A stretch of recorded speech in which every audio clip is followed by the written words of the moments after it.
Let's start with something raw, something most people don't want to face. Pain. Not just discomfort, not just irritation. I mean, real pain. The kind that stops everything, that grips your body and makes you forget who you were before it started. And here's the truth. No one ever says out loud. Pain is coming for all of us. Some wake up with it. Some go to bed with it. Some have never known a life without it. Some lie in hospital beds, staring at the ceiling, wondering if it will ever end. No one escapes, not you, not me, not even the most enlightened guru meditating on a mountain. And if you're watching this while in pain, physical, emotional, or both, know this. You are not alone. Right now, wherever you are, whether in a hospital bed, in your room, or just trying to get through the day, everyone watching this is here with you. Feel that. A warm, intense, lasting hug from every single person who has ever suffered, because right now, pain might feel like all there is. But what if I told you, pain is not what you think? What even is pain?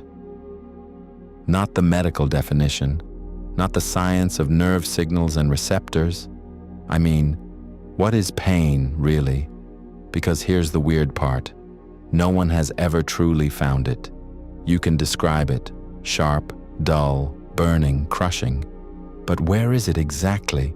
Doctors can pinpoint injury, they can locate damage, but pain itself. It isn't an object, it's an experience, and experiences don't exist independently. They need something to appear in. So the real question isn't, why do I feel pain? It's, who is feeling it? And that is where everything changes. Before we go any further, let's clear something up. This is not about pretending pain isn't real, because it is. Some people are in hospitals, hooked up to machines, trapped in bodies that feel like cages. Some have been in pain for decades.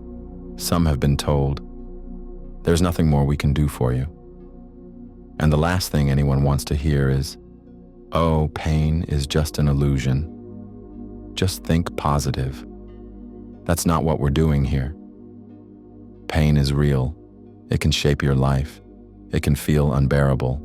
And sometimes it won't go away. No amount of meditation, positive thinking, or deep breathing will erase certain kinds of pain. That's reality. So if pain cannot always be avoided, if it remains despite our best efforts, what then? That's the question no one wants to ask. Most people believe one thing about pain. This is happening to me. A migraine. I have a migraine. A broken bone? I am in agony. It feels obvious, right? But let's break it down. Right now, close your eyes. Bring your attention to your hands. Without moving them, feel them. Now, ask yourself, who is aware of these hands? Clearly, something is noticing the sensation. Now shift that same awareness to any discomfort in your body, a sore muscle, a tightness, a lingering ache, and ask again, who is aware of this pain? Do you see it? There's the pain, and then there's you, the one aware of it. That distinction is everything. Pain is an appearance in awareness, but you, the one aware of it, are not in pain. That's not a philosophy. It's not wishful thinking. It's a direct experience.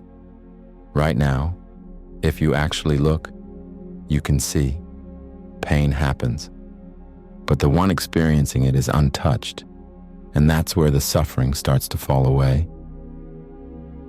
Ever noticed how some pain is unbearable and some isn't? You stub your toe, it hurts, but a few minutes later, it's gone.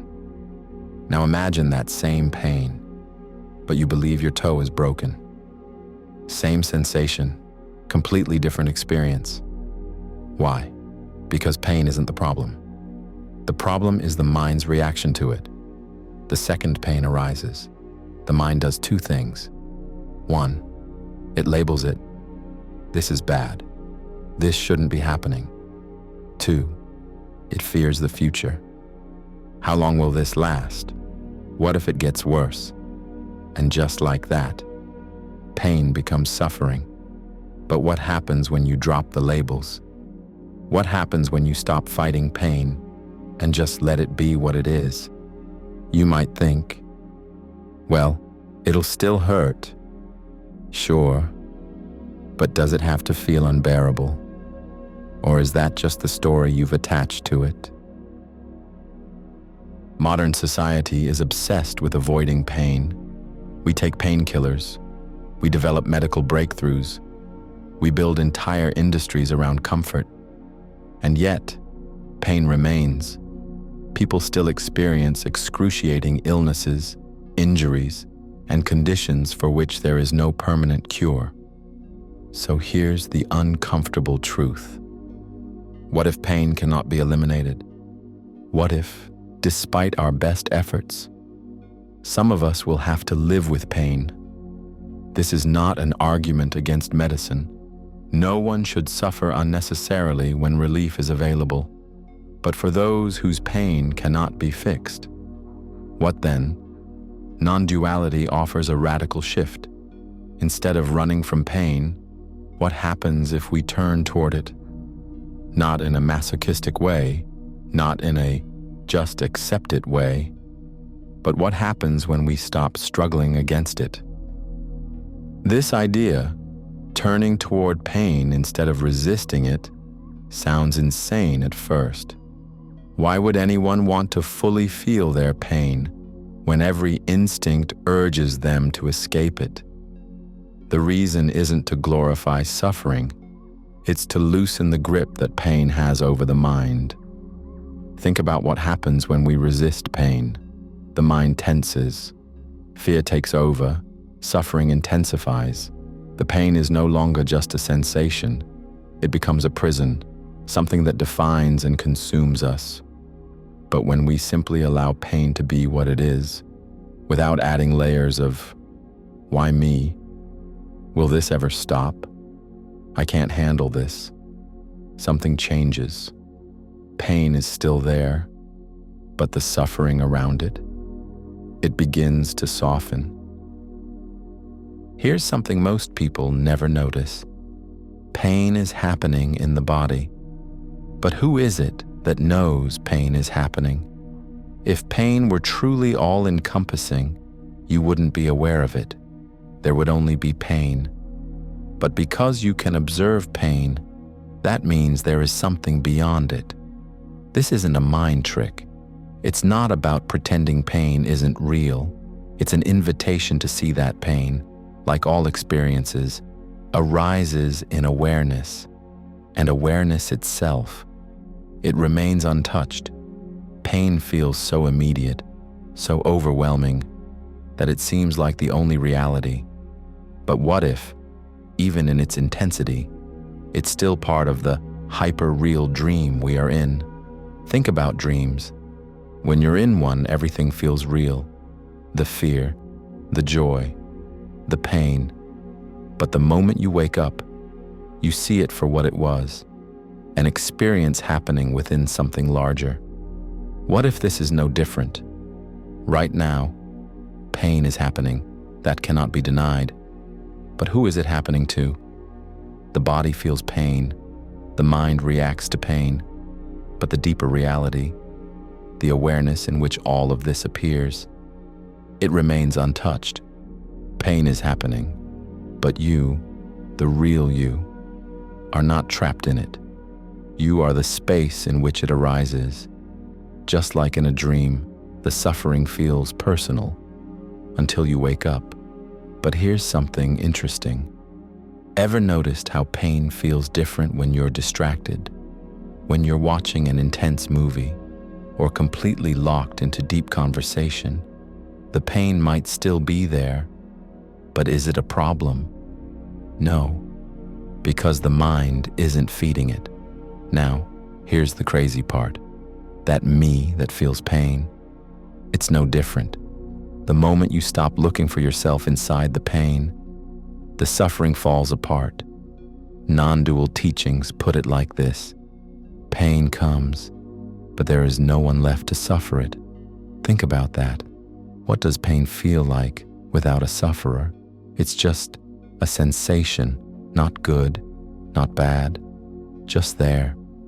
For those in deep chronic pain, this may not bring instant relief. But what if, even for a moment, you could experience pain without the mental weight of suffering? Instead of pain being your identity, you start to see pain is happening within you, but you are not the pain. Let's be clear. None of this means pain is just in your head, or that those suffering should simply detach and be free. That kind of thinking, it's not just unhelpful, it's cruel. Millions of people are in hospitals, living with chronic illness, or enduring conditions that make daily life excruciating. For them, pain is not a theoretical discussion. It's their reality. True compassion means we don't dismiss suffering. We don't say, just accept it. We don't pretend we have the answers. Sometimes, the best thing we can do for someone in pain is simply be there, not to fix them, not to offer solutions, but to sit with them, because pain is hard. But suffering is amplified by feeling alone in it. One of the hardest things to grasp about pain is this: the more you fight it, the more power it has. The more you try to push it away, the tighter it grips you. But when you stop fighting, when you say, "This is here, and I will meet it as it is," something unexpected happens. The pain is still there, but the suffering around it, it starts to loosen. This is not an easy process. For those experiencing long-term or extreme pain, acceptance may seem impossible. And yet, even in the most painful conditions, there are moments where the struggle against pain momentarily ceases, and in that space, something changes. Not because the pain is gone, but because the fight against it has paused. And sometimes, in that pause, there is peace. No one chooses pain. No one wants suffering. But many who have endured deep pain speak of something unexpected. Pain strips away illusions. It forces you into the present moment. It reveals the fragility of the body, the impermanence of life, the futility of trying to control everything. This isn't to romanticize suffering. Pain is not some grand spiritual test. It doesn't exist to teach lessons. But sometimes, when met with awareness, pain does something surprising. It dissolves illusions. It shows us what truly matters. And paradoxically, it can open the heart in ways nothing else can. Not because pain is good, but because when everything else is taken away, what remains is real. Pain is real. It affects millions in ways beyond words. To acknowledge this is not to surrender to despair, it's to recognize the truth of human existence. The body is fragile, it is vulnerable, it is impermanent. No amount of spiritual insight will change that. But suffering, the mental and emotional anguish layered on top of pain, that is not inevitable. Pain may persist, but our relationship to it can transform. Non-duality doesn't promise an escape from pain. It points to something beyond it, the awareness in which pain arises. And that awareness, it is untouched. For those in pain, this perspective is not a command. It's not a demand. It's an offering. There is no pressure to accept it, no expectation to believe in it. But if something in you resonates with it, there is a possibility of meeting pain in a new way, not as an enemy to be defeated, but as something to be seen, to be understood, and in its own way, embraced. And in that, perhaps, a measure of peace can be found, not by eliminating pain, but by no longer being consumed by it. All is good as it is. You didn't do anything wrong. If you are in pain, or know someone who is experiencing pain, let's all collectively send them our thoughts. Let them feel relief, right here, right now,